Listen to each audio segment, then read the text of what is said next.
This complex question about the different manifestations of violence in our contemporary society that brings frustrations, expectations, and identity. This question was the epicenter of my professional and academic career for almost 2 decades. Since 2004, I had the opportunity to work with the United Nations, and I'm still working with them, working on areas like conflict prevention and peace building, and live and deploy in countries like Somalia, Lebanon, Nicaragua, Mozambique, just to mention a few.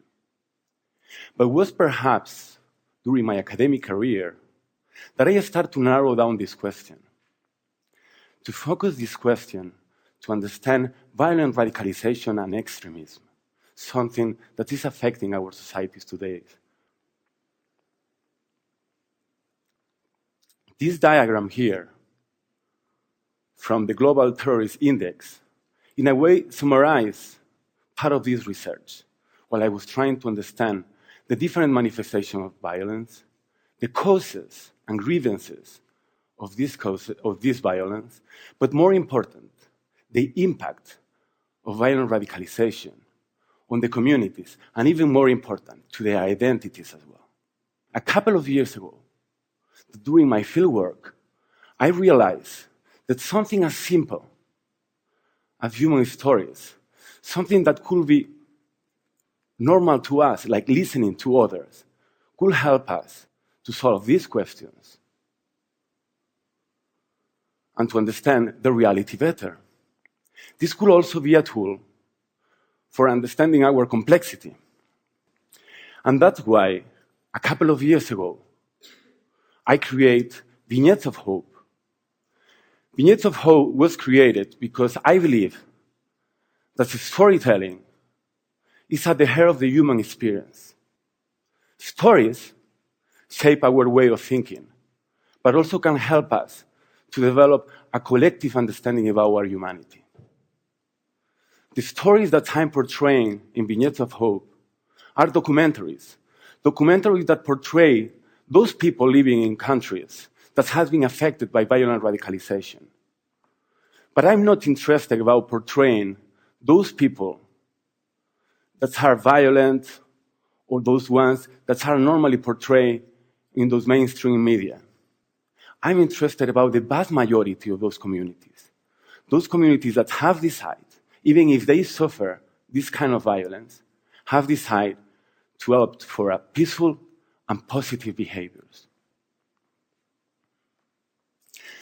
Vignettes of Hope use the power of storytelling because this powerful tool could be also a tool for social healing, but more important, a tool to give voice to those communities that have been silenced for so many years.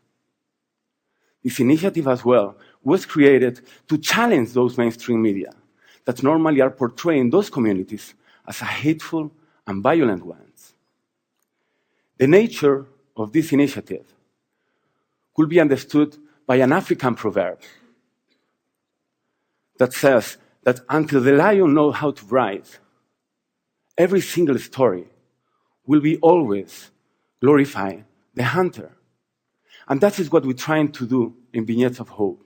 We give voice to the lion, but more important, we also challenge the story of the hunter. We interrogate the hunter. Using Stuart Hall, a scholar, Jamaican scholar, communication theorist, that was using the interrogation of the image, we adapt his discourse to interrogate the narrative that we are having today. Where do the narratives come from? Who produced the narrative that we are consuming today? But more important, who is silenced in those narratives?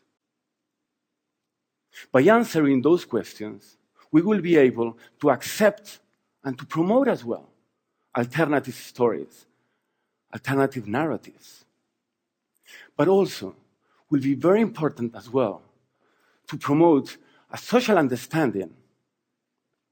The analysis by New York University over 1,000 films, over 100 years, they analyze about the Middle Eastern characters, just to give you an example.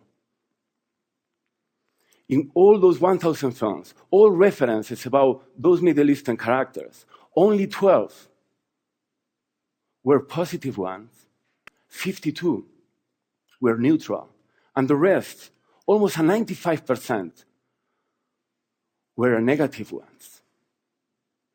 And that makes me to reflect that the limited images, for example, that we have about those Muslim communities, definitely affect how our society is understanding and is perceiving those communities in the real world.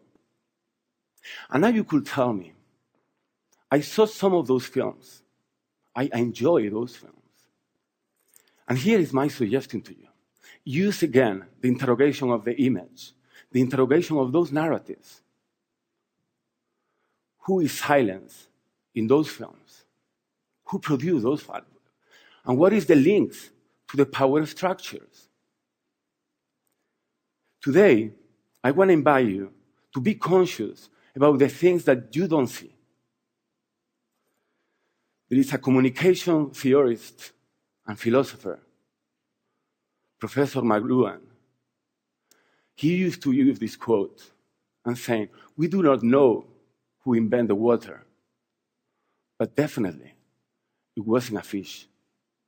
This quote that reminds me, Plato myth of the cavern, remind us that at the moment of our birth, we are living in an environment, in a context that is blinding us completely. An environment that we feel comfortable, an environment that we don't want to live. And that's why we fear not just new environments, but also alternative stories. In a TED talk similar to this one,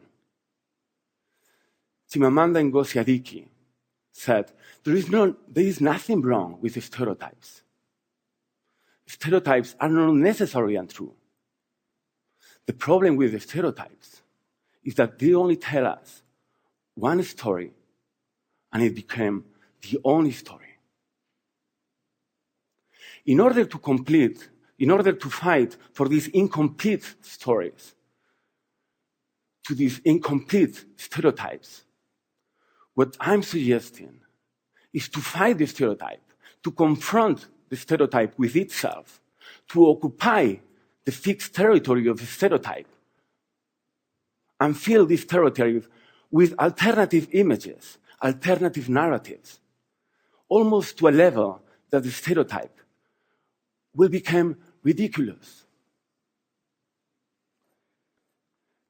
Vignettes of Hope and other initiatives that are promoting this community identity building, those initiatives that are portraying local communities, was created to challenge those mainstream media narratives, to challenge those narratives that are stereotyping those communities, that leads to xenophobia and discrimination in our societies. But Vignettes of Hope is not interested just in giving those stories as the victims of violent extremism or social exclusion. We are also interested to give those stories of people, resilient people, that have been engaged in community building practices, has been endured in peace movements. By listening to those stories, promoting their life, promoting stories that are like us, I sincerely hope that one day we, the audiences, will understand the reality. We will be able to understand their dreams, but more important, we will understand their hopes. Thank you very much.